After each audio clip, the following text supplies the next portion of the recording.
আসসালামু আলাইকুম। দেখতে পাচ্ছেন একটি পেঁপের জমি।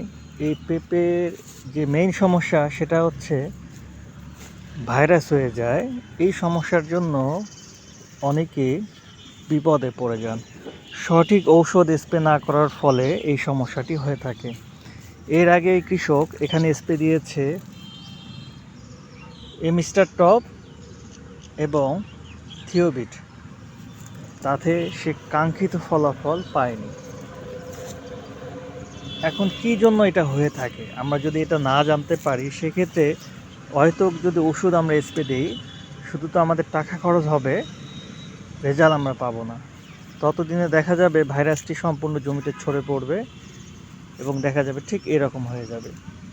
সেই ক্ষেত্রে মাথায় রাখবেন,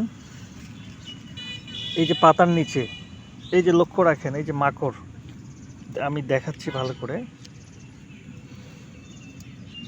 এই যে দেখতে পাচ্ছেন, এই যে মাকড়, এই দেখতে পাচ্ছেন, এই যে মাকড়, এই সমস্যাটি কী জন্য হয় যদি না জানি, সেক্ষেত্রে ওষুধ দিয়ে লাভ হবে না। এটা হচ্ছে মাকড়ের জন্য হয়ে থাকে, এই যে দেখতে পাচ্ছেন। সেক্ষেত্রে আপনাকে এখানে মাকড়নাশক স্প্রে দিতে হবে। সেক্ষেত্রে গ্রিনবা, টপ 10, লাকাদ, ইপ্রোটিন এ জাতীয় 1.8 ইসি পার লিটার পানিতে 1.5 ml করে, এবং এর সঙ্গে যোগ দিতে হবে Asataf, auto company Asataf per litre পানিতে 1.5 গ্রাম করে। প্রথমে স্প্রে দেওয়ার পর 5 থেকে 7 দিন পর পুনরায় স্প্রে দিতে হবে।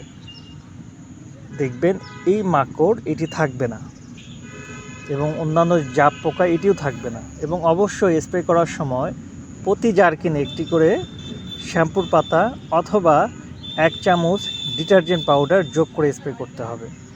তাতে দেখা যাবে কাঙ্ক্ষিত রেজাল্ট আসবে। এই যে ভাইরাস যে হয়ে যায়, এই সমস্যাটি থাকবে না এবং ভাইরাস হবে না ইনশাল্লাহ। এখন আপনি যে কোনো ওষুধ স্প্রে করবেন, সঠিক যদি রোগ না চিনতে পারেন, যেমন এই কৃষক আজ থেকে 10 থেকে 15 দিন আগে এমিস্টার টপ এবং থিওবিট স্প্রে দিয়েছিল, তার কাছে আমি শুনলাম সে কাঙ্ক্ষিত ফলাফল পায়নি। কিন্তু কেন দিতে হবে, কী জন্য, এটা আপনাকে জানতে হবে। সেজন্য মাথায় রাখবেন, এই যে মাকড় একটি পেঁপের খুব বড় সমস্যা, যার জন্য ভাইরাস হয়ে যায়। এই যে মাকড় দেখতে পাচ্ছেন।